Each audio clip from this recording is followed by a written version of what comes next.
It starts just like French Randing. You're adding one weaver, and then the next one is getting in to the right of that first one and underneath it, as you can see here, making the weave. And now the third one is going to once again get into the right of the last one and underneath the last two, as you can see here.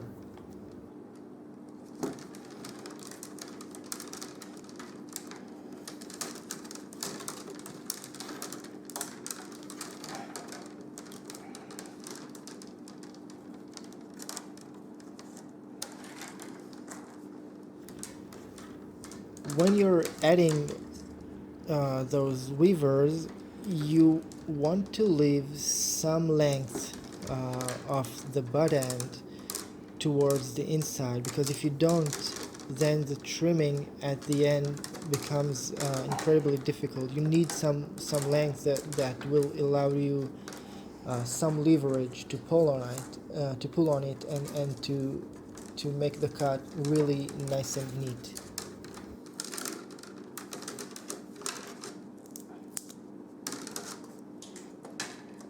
Now we just continue in the same way until we get to the last two rods, and I will show you how to insert those.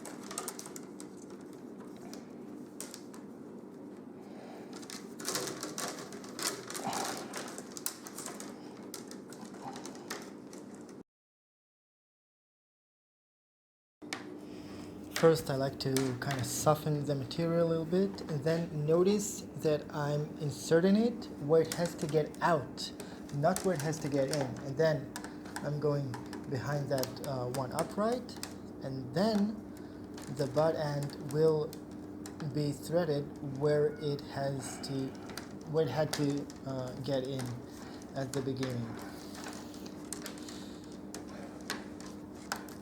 Now, last one. Soften it a little bit. Once again, I'm inserting it where it has to get out. Now it's inserted underneath everything,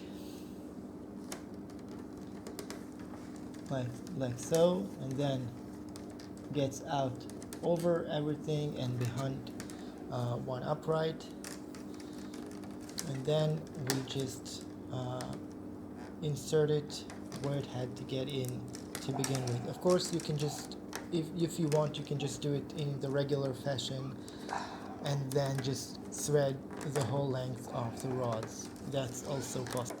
I myself like to do it this way. It makes more sense to me.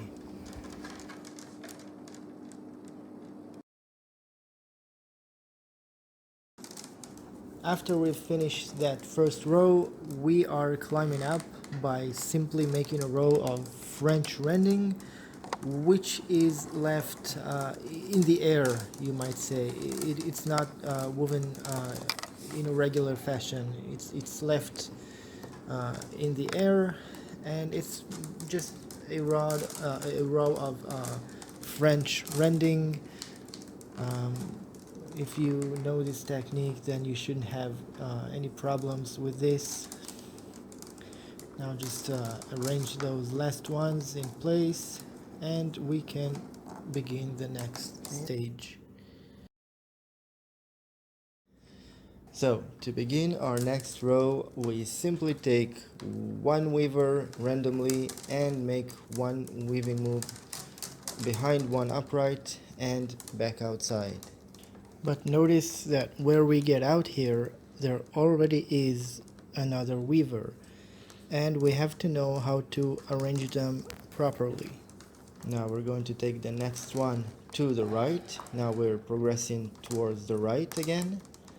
Make one weaving move, and then when we get out here, we are arranging that one we've just weaved behind that other one which is already there, or between that one and the upright, as you can see here.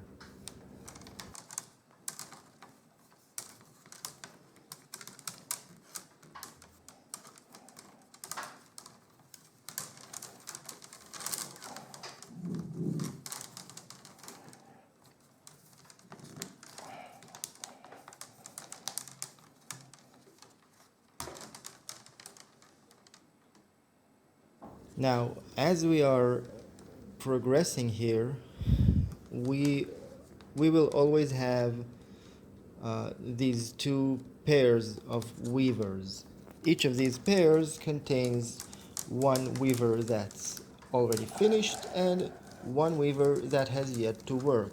If you've arranged the weavers properly or laid them properly in your previous weaves, then the one that has to work will be in front of the other one, or above it, you might say. It will be naturally ready to weave. But if you didn't arrange them properly at your last moves, then you might get confused. Now, when you get confused, it's pretty easy to see which one has to work and which one has finished. Obviously, the one that has to work is the one that is climbing up diagonally from underneath, and the one that's already made the move is the one that's coming from the left. So there shouldn't be any trouble figuring it out. Now, obviously, this weave can be rather confusing at first, but don't worry.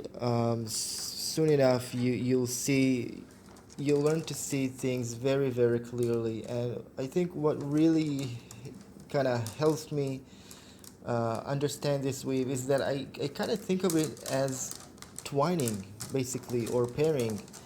What I'm looking for is just those two weavers that I have to work with, and I just make one weaving move as I would in pairing.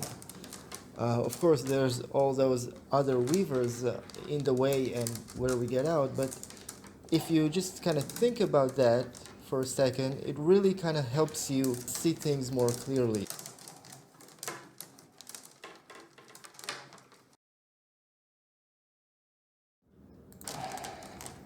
When we get to the end of the row, the last two weavers have to be threaded through because we've already weaved those first ones, and now we have to weave the last ones underneath that start of the row. So when you do that, you have to be, especially in buff, you have to be very careful not to kink or break the material. So you might want to soften it a little bit, maybe even twist it. I don't think it's necessary to twist it most of the times. Sometimes I would like to get the kink upon the upright before I kind of thread the weaver through. And the first weaver is threaded underneath one. Oh, it got away here.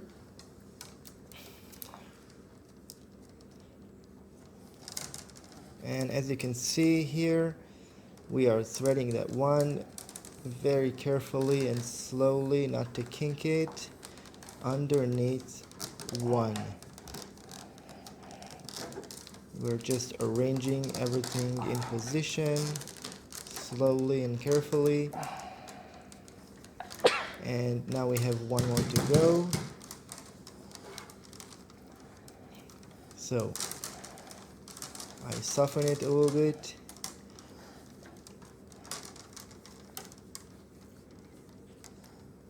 And now